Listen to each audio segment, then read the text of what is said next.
tema bulan Mei sebenarnya nyambung dengan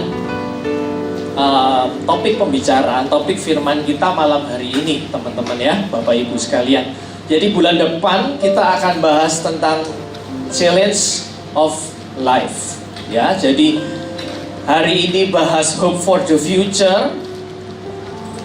Anda diperbarui pengharapannya, terima satu pewahyuan yang baru, mendapatkan sebuah rema yang baru. Minggu depan, Sabtu depan, itu sudah Mei, sudah bulan kelima. Dan nyambung, minggu depan kita bahas tentang perspektif, ya. Perspektif kita bagaimana tentang memandang hidup kita, facing challenge in life. Ya, hari ini bicara hope-nya, bulan depan bicara facing-nya gimana. Bagaimana kita punya the right response, kemudian bagaimana kita rely on God, dan 4 khotbah plus 1 talk show, ya. 4 sehat 5 sempurna. Cie. Tanggal 31 Mei kita akan ada talk show, judulnya Dear Inner Wounds, It's Time to Heal. Wah, menarik banget ya. Jadi luka lama, bukan luka masa kecil ya, belum tentu masa kecil, tapi luka-luka lama yang kadang kita nggak sadar itu sudah terpendam di dalam hatinya kita, dalam hidupnya kita, which is itu akan pengaruh pada karakternya kita dan bagaimana kita respon kita, bagaimana hidup kita, semuanya kita akan bahas di talk show tanggal 31 Mei. Oke, terima kasih teman-teman multimedia, di standby kan aja dulu, saya akan masuk ke pembahasan firman malam hari ini. Saya diberikan judul tema Hope for the Future, hari depan yang penuh harapan. Waktu saya 2 minggu ini merenungkan sebuah perikop Yeremia pasal ke-29, bantu teman-teman multimedia, Yeremia 29, ini yang paling tenar ayatnya, ayat yang ke-11. Ya, ayat yang ke-11. Cuman saya nggak masuk ayat yang 11 dulu. Kita baca dari perikop yang paling atas dulu aja, ya. Hari ini saya nggak bawa slide, saya ngeflow aja, cerita aja. 2 minggu ini saya merenungkan perikop ini, ulang terus ya. Yeremia 29, kita mulai dari ayat yang pertama, ya. Yeremia 29, ayat yang pertama. Saya bacain judulnya dulu deh ya. Judulnya Surat Kiriman kepada Orang-orang Buangan di Babel. Surat kiriman kepada orang-orang buangan di Babel. Jadi ceritanya, bangsa Israel ini sedang mengalami pembuangan, masa pembuangan di Babel. Babel ini musuhnya ya, yang menjajah Israel. Ya, kenapa sih kok Tuhan yang adalah Tuhan Allah yang penguasa segalanya kok mengizinkan umat pilihannya, bangsa Israel, masuk ke dalam pembuangan di Babel? Bahkan nanti kalau kita baca, itu malah disuruh loh sama Tuhan, direkomendasikan, malah benar-benar digiring, kalian harus masuk ke pembuangan. Sebenarnya apa tujuannya Israel kok dibuang ke Babel? Ya, kalau kita baca di kisah-kisah sebelumnya, Israel waktu itu adalah umat yang pemberontak banget, membangkang banget. Jadi selain ini dibuang ke Babel sebagai pembelajaran, atau yang mungkin kita sebut sebagai hukuman atas dosa-dosa bangsa Israel, tapi Tuhan kita itu nggak pernah Tuhan yang cuman menghukum doang tanpa maksud. Udah itu nggak mungkin, mustahil bin mustahil alias impossible, nggak mungkin. Selain hukuman, bukan hanya hukuman, tapi Tuhan ingin menjadikan masa-masa pembuangan itu adalah sebagai masa pemurnian iman dan karakter dari umat Israel yang waktu itu benar-benar pemberontak banget, pembangkang banget.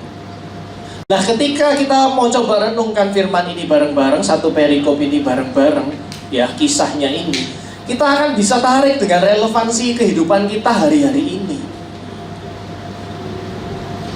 Pernahkah kita mengalami pembuangan? Jawabannya, pernah. Kapan? Mungkin setiap hari. Kenapa? Karena pembuangan ini, kalau kita bilang relevan dengan kehidupan kita, ini adalah sebuah proses daripada Tuhan. Why? Nanti kita coba pelajari berdalam lagi. Jadi kenapa sih kok Tuhan tuh ingin kita selalu hatinya diproses, karakternya diproses? Karena sebenarnya di depan sana Tuhan tuh sudah sediakan Yeremia 29 ayat 11. Hari depan yang penuh harapan. Tapi untuk achieve ke sana, untuk kita menuju ke sana, iman dan karakter kita itu harus sinkron, harus inline dengan kehendaknya Tuhan. Yuk mari kita coba baca Yeremia 29 ayat 1. Mulai kita baca ayat 1 ya. Beginilah bunyi surat yang dikirim oleh Nabi Yeremia dari Yerusalem kepada tua-tua di antara orang buangan, kepada imam-imam, kepada nabi-nabi, dan kepada seluruh rakyat yang telah diangkut ke dalam pembuangan oleh Nebukadnezar dari Yerusalem ke Babel. Ayat yang kedua, itu terjadi sesudah Raja Yekonya bersama Ibu Suri, pegawai-pegawai istana, pemuka-pemuka Yehuda dan Yerusalem, tukang dan pandai besi telah keluar dari Yerusalem. Ayat 3, surat itu dikirimkan dengan perantaraan Elasa bin Safan dan Gemaria bin Hilkiah yang diutus oleh Sedekia Raja Yehuda ke Babel kepada Nebukadnezar Raja Babel. Stop di sini dulu ya teman-teman ya. Jadi saya kasih intermezzonya dulu. Kenapa kok tiba-tiba bangsa Israel itu dibuang ke Babel? Jadi ceritanya ini kan terjadi perang, ya. Jadi posisinya, urutan peristiwanya, Yerusalem itu sempat diserbu sampai 3 kali. Yang pertama mereka diserbu pertama kalah, kemudian orang-orang jadi tawanan, dibuang ke Babel. Ini zamannya Daniel. Jadi Daniel itu sama beberapa bangsawan muda itu termasuk salah satunya diangkut ke Babel. Masa itu pembuangan yang pertama. Kemudian beberapa tahun kemudian diserbu lagi, dihajar lagi, kalah lagi, diangkut lagi, pembuangan yang kedua. Ya, ini ada tadi raja-raja yang disebut. Nah, Yeremia 29 itu terjadinya di pembuangan yang kedua ini. Ya, sampai sini belum selesai, masih ada itu. Yerusalem masih ada. Dihajar yang ketiga kali, diserbu lagi yang ketiga kali, itulah saatnya Yerusalem dihancurkan, bait suci dihancurkan, segala macam itu. Ya, jadi sejak awal waktu zamannya Raja Salomo damai, gak ada perang. Kemudian setelah Salomo wafat, kan Israel terpecah jadi 2, selatan dan utara, Israel sama Yehuda. Setelah itu terjadilah yang ini tadi, dihajar, sampai 3 kali benar-benar sampai di bumi hanguskan Yerusalem itu. Nah, Yeremia 29 itu posisinya di yang pembuangan yang kedua. Jadi surat ini dikirimkan saat di Babel itu sudah ada orang-orang Israel yang dibuang. Ketika pembuangan yang kedua, surat ini dikirimkan. Dan yang di belakang ini masih ada lagi yang nanti akan perang yang ketiga kalinya. Nah, surat ini isinya nanti yang akan kita baca, ya. Isinya dimulai dari ayat yang keempat. Coba, ayat yang keempat. Beginilah firman Tuhan semesta alam Allah Israel kepada semua orang buangan yang diangkut ke dalam pembuangan dari Yerusalem ke Babel. Jadi bangsa Israel itu dibuang ke Babel, tapi ini loh hebatnya Tuhan kita, ini loh manisnya Tuhan kita itu, masih dikirimi surat. Meskipun sudah berontak seperti itu, dihancurkan seperti itu, dikirim ke pembuangan seperti itu, kok sempat-sempatnya Tuhan tuh ngirimin surat. Romantis ya Tuhannya kita itu ya. Jadi meskipun mereka itu terbuang, seolah-olah terbuang dari hadapannya Tuhan, tapi mereka gak pernah terbuang dari hatinya Tuhan. Ini jadi ketika tadi lagu terakhir dinyanyikan, ini benar-benar kok pas banget ya Tuhan ya. Mungkin ini yang umat Israel itu loh gak pernah ngomong, bahkan mereka membangkang, memberontak sama Tuhan. Kok ya sih Tuhan itu cek sayangi sama mereka, kok sih dikirimi surat.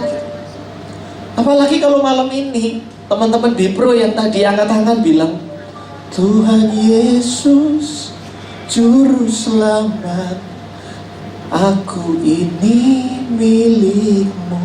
Bayangin bangsa Israel yang gak manggil gitu aja Tuhan sayang.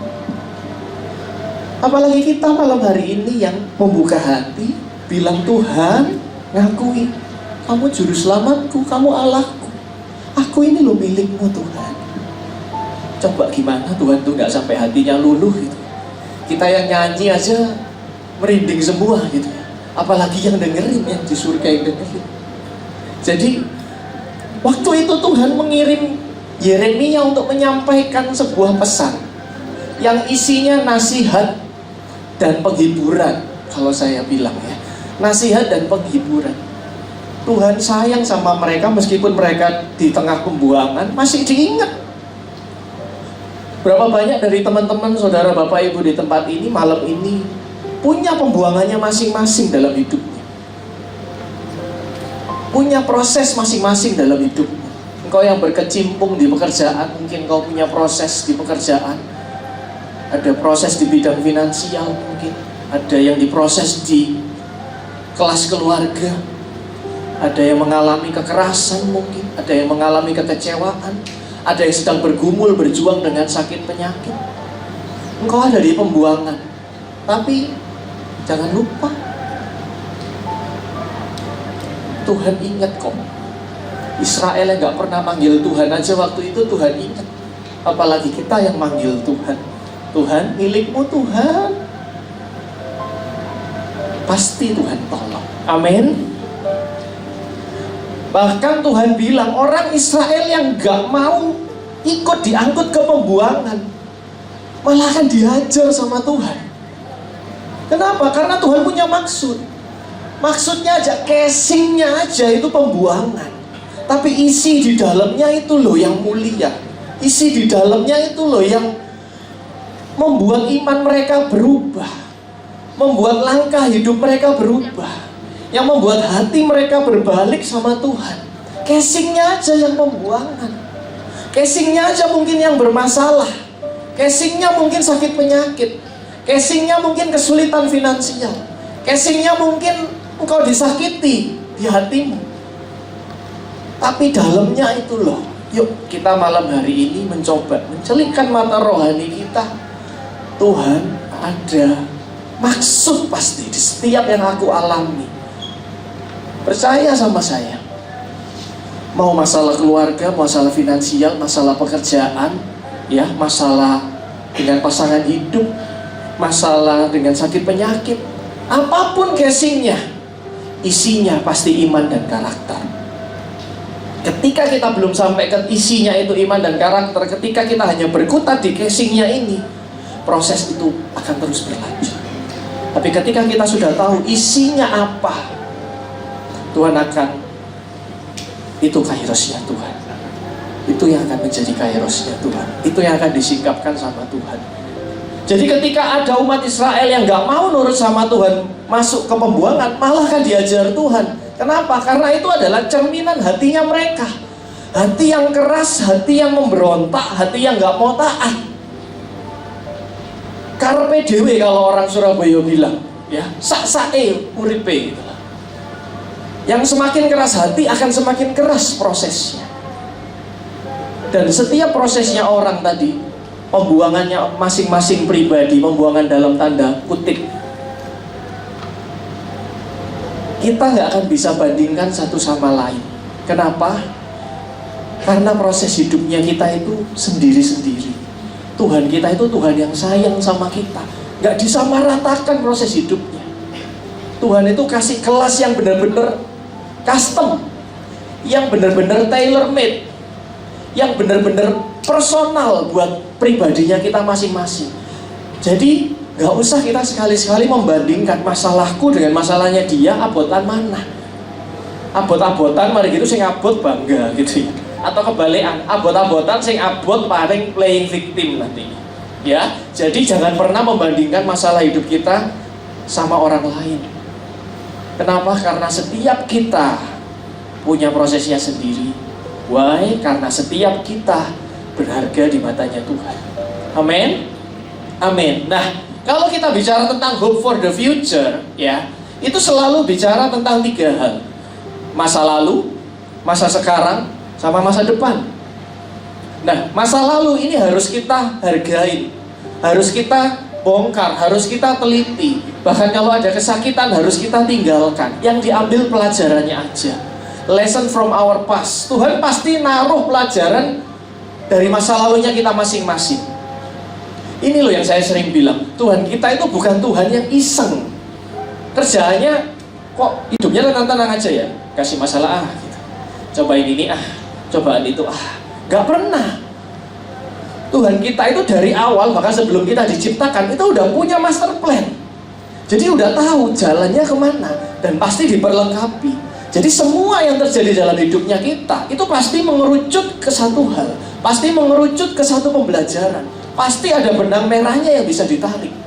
Tugas kita adalah, kita masuk dalam hadirat Tuhan, kita merenungkan, minta Roh Kudus pimpin, Tuhan bentuk aku apa tadi.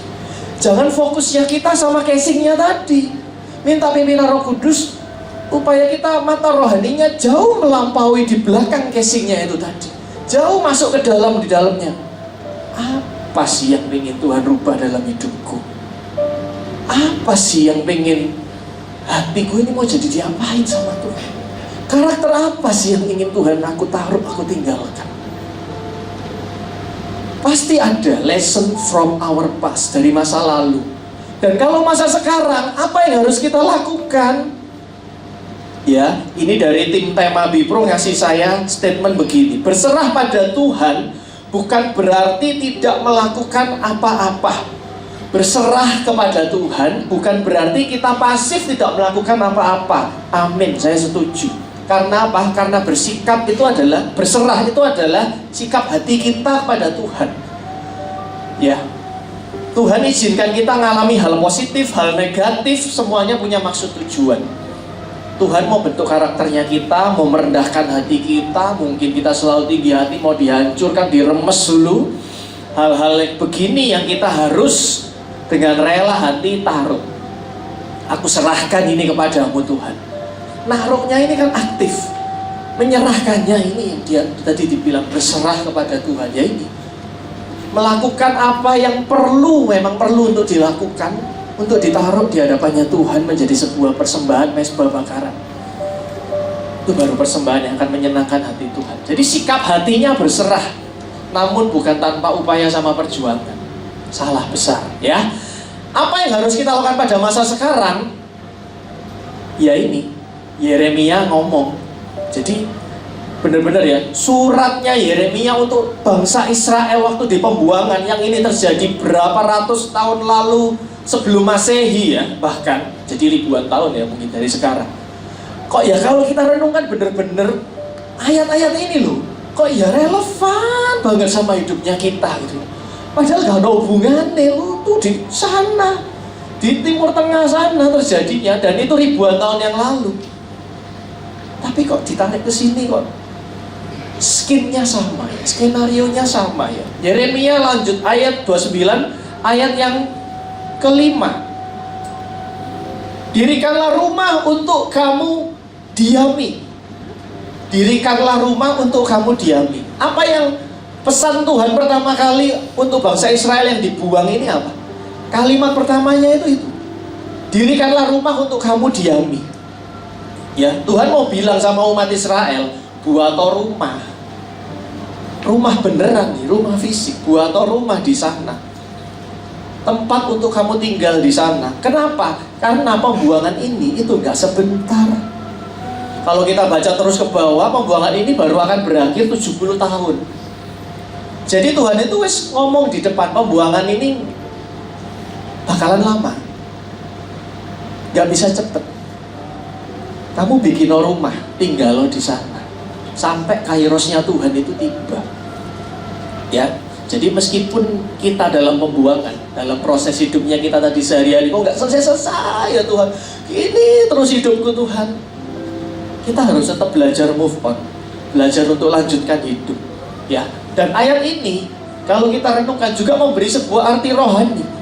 Nggak cuma rumah jasmani, tapi rumah buat rohaninya kita, buat hati kita. Hatinya kita itu harus punya rumah untuk berlabuh sama Tuhan, masuk ke dalam hadiratnya Tuhan. Ya, jadi firman Tuhan bilang, marilah engkau yang lemah letih lesu, datanglah kepadaku. Mazmur Daud, Tuhan engkau gembalaku, takkan kekurangan aku. Tuhan membimbing aku ke air yang tenang. Ya, menyediakan rumput yang hijau, Tuhan menyegarkan jiwaku. He restore my soul. Jadi hatinya kita harus punya tempat untuk berlabuh. Kenapa? Why? Karena perjalanan ini bakalan panjang. Pembuangan ini bakalan panjang. Prosesnya bakalan panjang. Jadi hal pertama yang firman Tuhan omongkan di sini adalah jaga imanmu di sepanjang perjalanan. Dirikan rumah rohani harus didirikan di sini. Supaya kita tetap bisa move on, maju terus dalam sepanjang perjalanannya hidup kita. Iman kita sama Kristus itu adalah dasar fondasi rumah yang paling teguh tadi. Kondisi apapun, life must go on, harus jalan. Ya, saya ingat ketika merenungkan firman ini, ingat iya Tuhan. Saya di keluarga kami, di keluarga pernah mengalami hal-hal yang sangat menyesalkan banget kayak gini. Kayak dibuang tadi. Pernah mengalami dalam proses yang namanya tadi sakit penyakit. Waktu dokter saya memvonis istri terkena kanker kelenjar getah bening, limfoma. Ya, sejak hari itu dengar vonis itu dan menunjukkan hasil bukti-bukti visualnya bahwa memang ada cancer. Ya, ada tumor ganas cancer sebesar telapak tangan ini. Kepala tangan saya ini diameter 9-10 cm ada di dalam perutnya istri saya. Ketika mendengar itu, ya, kemudian selesai hari itu berlalu. Besoknya, pertanyaannya setelah kita tidur, besok bangun pagi, pembuangannya selesai nggak? Enggak. Harus tetap hidup di dalam pembuangan itu, tetap. Setiap hari sudah rasanya lemes. Setiap bangun pagi itu, aduh lemes rasanya. Mau berangkat kerja itu lemes, nggak semangat. Mau berangkat ke gereja juga nggak semangat. Mau berdoa juga nggak semangat. Mau ngapa-ngapain juga berat. Apalagi disuruh pelayanan, tambah berat lagi. Ini loh yang Tuhan maksud. Pembuanganmu panjang. Ya, sebelum sampai akhirnya Tuhan memberikan kasih karunia kesembuhan pada istri saya. Perjalanannya panjang. Dan tiap hari kami harus menghadapi kenyataan bahwa melek mata masih ada benjolan sebesar ini di dalam perut. Masih ada cancer sebesar ini di dalam perut. Setiap hari buka mata, iya ya, saya ada ya. Besok pagi buka mata lagi, iya ya, saya ada. Capek setiap hari kayak begitu. Makanya firman Tuhan bilang, dirikanlah rumah. Bikinan rumah. Gak usah pusing pembuangannya kayak apa. Life must go on. Kalau kita menyerah, berhenti di situ, selesai sudah. Dirikan rumah. Pasang fondasi yang kuat, iman kita sama Kristus. Kemudian kembali lagi ke ayat yang kelima. Ya, dirikan rumah, jaga iman kita tadi. Dirikanlah rumah untuk kamu diami. Buatlah kebun untuk kamu nikmati hasilnya. Buatlah kebun untuk kamu nikmati hasilnya. Kalau disuruh buat kebun, itu nggak bisa habis buat terus langsung diambil dinikmati hasilnya. Nggak bisa. Kalau yang bisa dinikmati hasilnya itu bukan buat kebun, itu beli kebun ya, investor beli, langsung bisa diambil hasilnya. Tapi kalau disuruh buatlah kebun, it means kita butuh do something, kita butuh kerjain sesuatu. Baru nanti suatu saat hasilnya bisa kita tuai. Iya kan? Kalau mau buat kebun itu prosesnya dari mana? Ya dari tanah diolah, dibajak ya kan? Tanah disiapin, benih disiapin, siapin waktu buat nabur, siapin waktu buat nyirami, ya kan? Untuk memupuk, untuk memelihara setiap hari, pangkas rumput, ilalang segala macam. Sampai saatnya panen, baru bisa dinikmati. Habis menikmati panen gimana? Kembali lagi ke persiapan tanah lagi, benih lagi. Siklus ini akan tetap ada. Siklus ini akan tetap ada. Jadi butuh yang namanya konsistensi. Kalau yang pertama tadi kamu jaga imannya, yang kedua adalah jaga konsistensinya. Jaga konsistensi. Kemudian selanjutnya, ayat selanjutnya, ambillah istri untuk memperanakan anak laki-laki dan perempuan. Ambillah istri bagi anak-anakmu laki-laki dan carikanlah suami bagi anak-anakmu perempuan, supaya mereka melahirkan anak laki-laki dan perempuan, agar di sana kamu bertambah banyak dan jangan berkurang. Lah ini loh.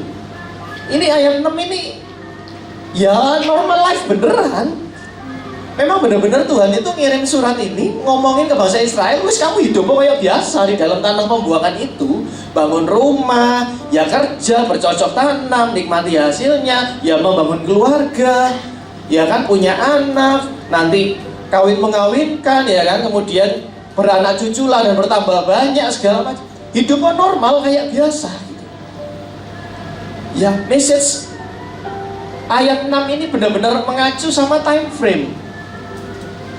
Identik dengan tadi 70 tahun itu loh. 70 tahun lama kamu mau nikmatono hidupmu gitu loh. Jangan pusing sama tadi masalahnya doang, pembuangannya doang, prosesnya itu apa doang. Nikmati di dalamnya. Hiduplah seperti bagaimana orang hidup. Jaga iman, jaga konsistensi. Dan ngomong-ngomong tentang ini saya jadi ingat saudara. Waktu awal penciptaan ya, ini nyeleneh sedikit ya. Kita tinggalin sebentar Yeremia 29, kita tinggalin sebentar, kita masuk ke Kejadian ayat yang pasal yang pertama, ayat yang pertama, nggak usah dibuka ya. Ini saya ceritain aja, tiba-tiba diingetin ya. Jadi tentang the creation. Ingat bagaimana Tuhan menciptakan langit dan bumi? Tuhan berfirman, jadilah terang, maka terang itu ada. Terus Tuhan berfirman, terpisah cakrawala langit dan bumi, ada. Tuhan berfirman, laut ada, ya. Tumbuh-tumbuhan ada, binatang ada. Jadi semua yang diucapkan langsung jadi. Itu firman Tuhan, penuh kuasa. Yang diucapkan Tuhan langsung jadi. Tapi kalau kita perhatiin baik-baik, ketika Tuhan sudah menciptakan manusia, menciptakan Adam dan Hawa, kemudian Tuhan memberikan sebuah mandat sama mereka. Ya, culture mandat, memberikan sebuah mandat sama mereka. Kalian harus beranak pinak, ya apa kok beranak pinak ya? Beranak cuculah dan bertambah banyak. Penuhilah dan kuasailah bumi. Ya, ada dua perintahnya. Beranak cuculah dan bertambah banyak. Harus produktif, ya. Kemudian penuhilah bumi, kuasai dan penuhilah bumi. Pertanyaan saya, kalau tadi Tuhan ngomong jadilah terang jadi, langit bumi jadi, binatang jadi, laut jadi, hewan-hewan jadi. Waktu Tuhan berfirman sama manusia ini, beranak cucu yang bertambah banyak, mereka masih bertambah banyak enggak? Enggak toh? Pancet toh? Masih Adam dan Hawa toh? Pancet, tetap masih ya. Kemudian firman Tuhan bilang lagi, penuhilah dan kuasailah seluruh bumi. Mereka masih berkuasa enggak? Enggak. Makanya ini diomong mandat. Kenapa? Karena waktu itu Tuhan sudah memberikan kuasa kepada manusia. Yang tadi firman itu diucapkan langsung jadi. Ketika firman Tuhan tadi memberikan mandat kepada manusia, kok nggak langsung jadi? Kenapa? Karena yang ditransferkan sama Tuhan itu adalah kuasanya. So, saudara dan saya hari ini kita punya kuasa daripada Tuhan. Sudah ada mandat yang turun dari surga kepada saudara dan kepada saya. Jadi ayat ini memberikan sebuah arti rohani bahwa Tuhan itu sudah memberikan kita kuasa. Jadi sekarang bagaimana kuasa yang ada di tangan kita ini kita pergunakan dengan sebaik mungkin. Kau boleh bebas hidup semaumu setiap hari, whatever, terserah.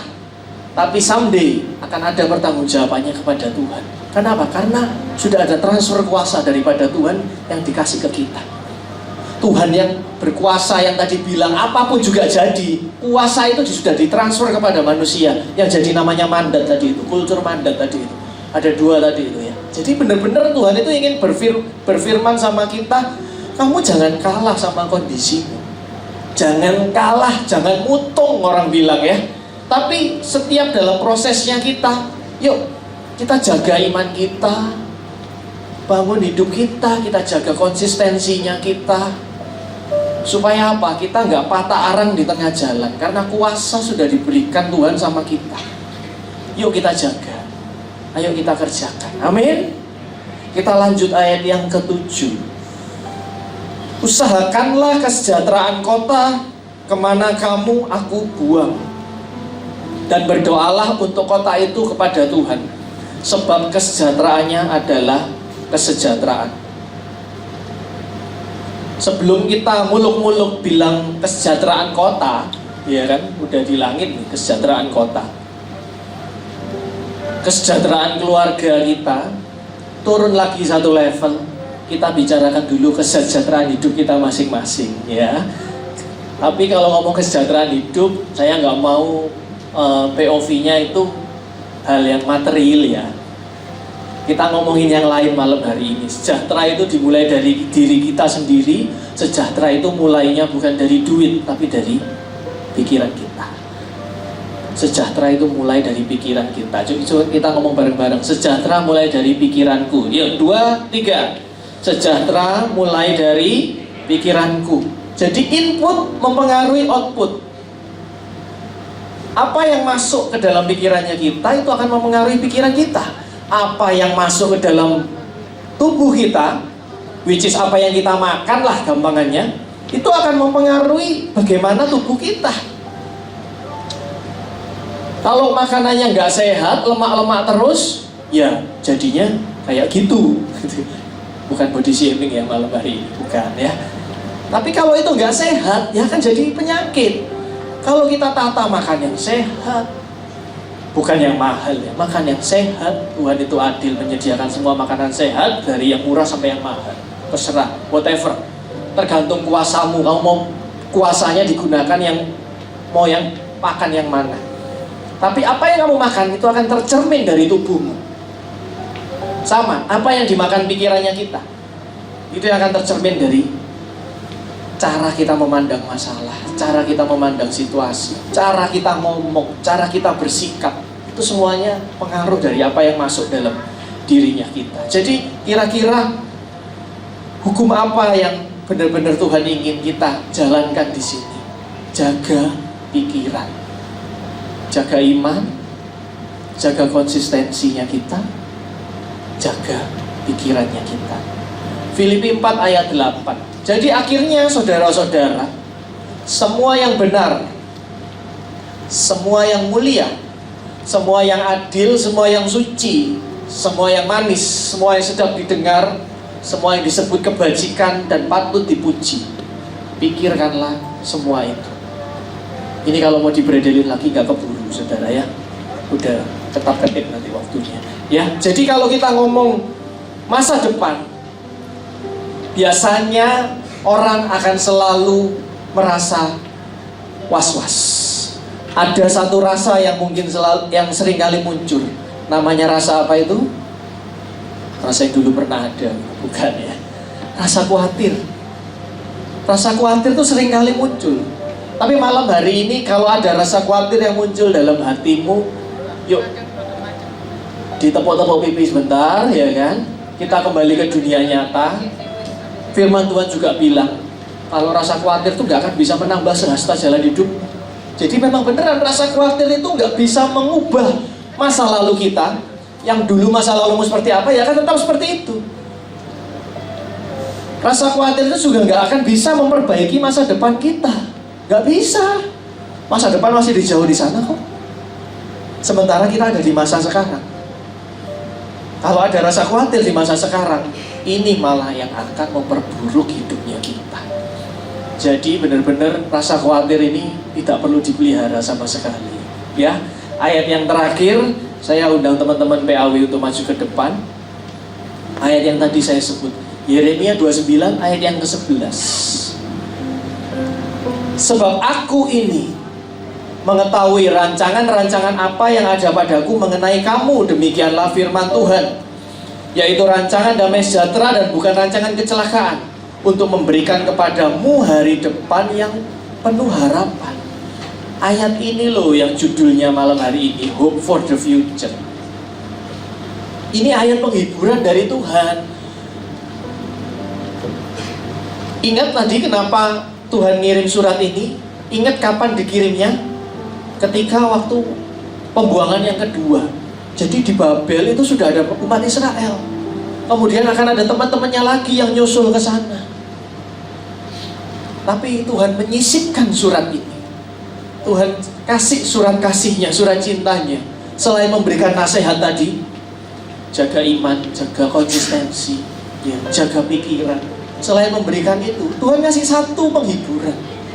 Jadi Tuhan kita itu gak cuma Tuhan yang ngasih nasihat, tapi ngasih penghiburan. Dan penghiburannya yang diberikan ribuan tahun yang lalu. Saya percaya penghiburan ini masih relevan kok dengan kita hari ini, dengan hidupnya kita hari ini. Aku mengetahui rancangan-rancangan apa yang ada padaku mengenai kamu. Bok ragu, Tuhan tuh bilang, bok ragu sama saya, bok ragu sama aku. I have your master plan dalam hidupmu. Aku punya semua. Bok khawatir, bok negatif thinking. Saya ngasih hidup yang gak enak kepada kamu. Kalau kita tahu ada surat kayak begini, ini tuh kayak ketika kita ke toko mau beli apa ya? Beli iPad gitulah ya. Mau ke toko beli iPad, habis beli iPad, transaksi, seret bayar, dikasih apa sama penjualnya? Ya pasti dikasih iPad-nya, dikasih ya kan? Ini perlengkapannya, ini chargernya, ini charge-nya, ini ya, begini caranya, begini. Satu lagi, dikasih apa yang namanya? Kartu garansi. Kalau ada apa-apa kerusakan, klaim pakai kartu garansi ini. Pegang Yeremia 29 ayat 11 ini. Ini kartu garansinya dari Tuhan. Hidupmu mau kayak apa, masalahmu seberat apa, cobaanmu seperti apa, punggungmu masih kuat apa enggak berjalan, you have this warranty card. Yeremia 29 ayat 11. Ya, saat kita mau buying in sama rencananya Tuhan, saat umat Israel tadi mau dibawa Tuhan ke pembuangan, perhatikan, orang yang di pembuangan, yang terima surat cintanya Tuhan, hanya orang yang mau ke Babel untuk dibuang, seolah-olah dibuang di Babel, yang dapat nasihat-nasihatnya Tuhan. Hanya orang-orang yang di Babel, orang Israel yang dibuang di Babel, yang dapat penghiburannya Tuhan. Bagaimana dengan orang-orang yang di Israel yang tetap bersikukuh di sana, gak mau dibuang ke Babel? Mereka gak pernah dapat suratnya ini. Sampai mereka mati, mereka gak pernah dapat suratnya ini.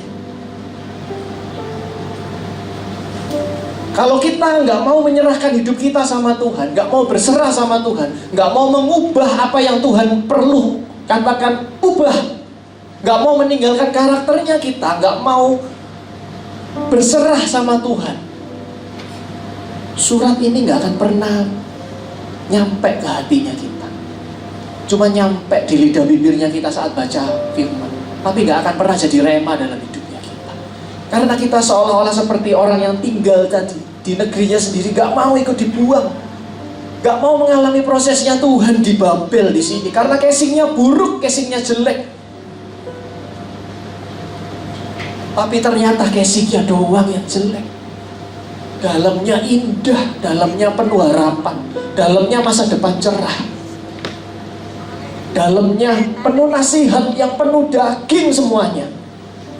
Dalamnya ada surat wasiat, ada kartu garansi dari Tuhan. Yuk malam hari ini, kartu garansinya harus dijaga ya. Kalau kita beli elektronik, tadi beli iPad, garansi berlaku 1 tahun. Kalau garansinya belum setahun habis, iPad-nya rusak, mau garansi, kartu garansinya hilang. Terus gimana? Ya gak bisa, gak berlaku. Tapi puji Tuhan, kartu garansinya kita ada di Alkitab, gak pernah hilang. Amin. Ini kasih karunia-Nya Tuhan. Kartu garansimu gak pernah hilang kok. Bahkan berlakunya bukan 1 tahun, tapi seumur hidup. Amin. So, Amsal 23 ayat 18. Karena masa depan sungguh ada, dan harapanmu tidak akan hilang. Ada amin untuk ayat ini. Bapak Ibu Saudara, mari kita bangkit berdiri, mari bersyukur sama Tuhan.